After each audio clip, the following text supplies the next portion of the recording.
afternoon, ma'am. I am the 15th reporter in Good Governance. My topic for today is all about women and governance, promoting gender equality and leadership. We all know about what is governance, but for the review, again, governance is how leaders make roles, decisions, and actions that affect to a community or in our society. Next is gender equality and leadership. Means giving both women and men equal chances to become leaders and be part of important decisions. Gender equality and leadership and governance is important because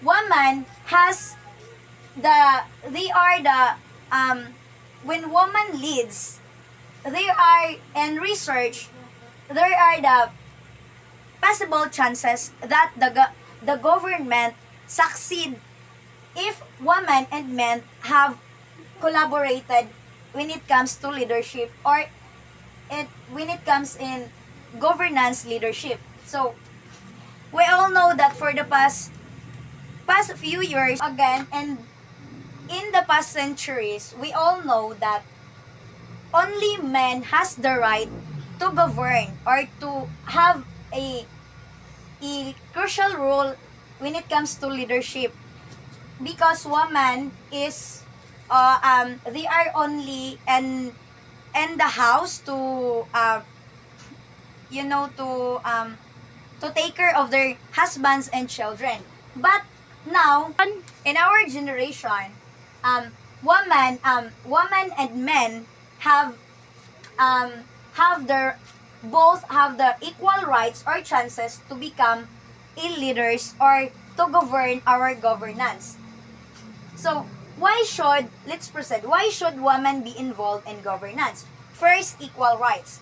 Women have the right to lead just like men, giving women a change to lead in a matter of fairness and human rights. So, equal rights. When we say equal rights, so there are no criticism anymore, or there are no we have already here a gender equality, like for what we have tackled for this one. So equal rights, women should we should treat women as how we treat to men. So if we are going to if we are going to give chances, or we want to have chance to give to men, we should also give it to women so that our governance can evolve and make progress. They can also share their knowledge or their capabilities on how to govern a governance for it to succeed. Next is different perspective. Women and men may see problems differently, including women helps bring new ideas and better solutions. So, when we say different perspective, we all know that women and men are different when it comes to decision making. When it comes to opinions, we have different opinions. Most women have they have the instincts to find solutions and to whatever they can if men have a struggle to resolve that certain problem, we can also um and by help by the woman, women can also help and can help bring new ideas um to solve that certain problems. Next is focus on important issues. Women leaders often pay more attention to health, education, children's welfare, and social services. Why? Because most women are emotional, but yet they can manage and they have empathy towards to the community, and they can easily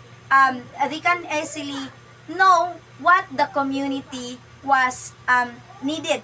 So they are tend to give more attention to the health, education, children welfare, and social services. That's why we need women in governance. Next is better representation. Women make up half of the population. They should have a voice in decision making. So, we all we also know that for the past century, the voice of the woman hasn't heard enough. So, this century or this generation, we are giving chances to those women that because half of the population is more women. So, we should government should give women a rights to hear their voices. So, because they are also, according to the research, they are also good in decision making and balancing situations if these are rights and wrongs. So that's why woman is, and they are also good, and when it comes to representation or presenting something. Okay, let's proceed or continue to the challenges faced by woman leadership. So one of the challenges that faced by women when it comes to leadership are discrimination. Why?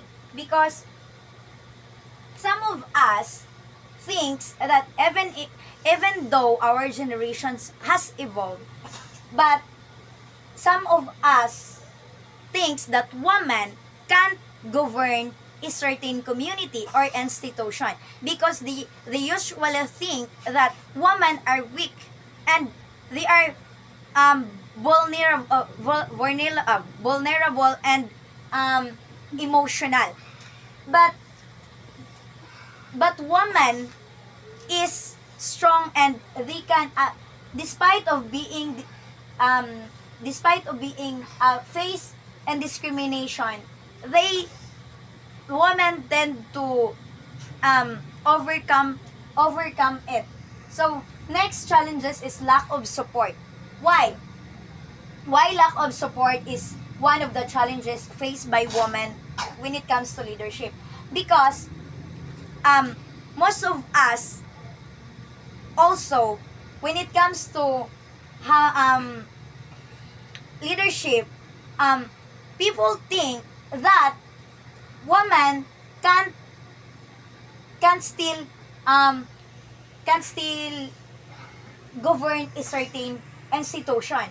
That's why people tend to support those men, so that they can because they think that those men in government are stronger and stronger than women.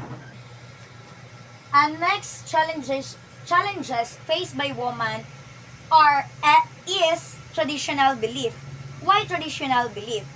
Because in the past century, most of the leaders, oh no, not most, but the leaders that they approve in the past centuries are just men. That's why this one is one of the challenges belief by women, because they think that one men only men can lead a certain institution. Fewer role models. Why this one is faced by women as a challenges? Because mostly woman doesn't see a lot of women who govern. That's why they are afraid to take another step so that they can govern a certain society or a certain community, because they hasn't seen any woman that being a role models. So again, proceed to how to promote gender equality and leadership. So to promote gender equality and leadership, especially when it comes to women in governance, we have to educate girls and women, because we should give them access to quality education and leadership training. Why? so that woman will know how to train or how to become a leader, and so they will become a effective leader on that certain community or society. Another, pass equal opportunity laws. Create and enforce rules that support women's rights to lead. So, we should also, to promote gender equality and leadership, especially when it comes to women, we should give opportunity to those women so that they can they can um, they can also create and enforce rules that support women, and to give them the rights to lead a certain community. Another is support women leaderships, gives mentorship, funding, and platforms for women to grow. So, to promote gender equality and leadership, we should also um, support we should also um, give a effective mentorship, platforms and funding, so that they can wider their knowledge, their skills, capabilities when it comes to leadership in our government. Another is change attitudes. Teach society that both women and men can be good leaders. Yeah, this is one of the important to promote gender equality and leadership. We should teach the community, especially to those young ones, that men and women has the chance or the opportunity to lead our community or society, because women and men, if they are if they are the one who can govern that certain places, it is possible that that cities or that community will be successful. And that's all for my report. Thank you.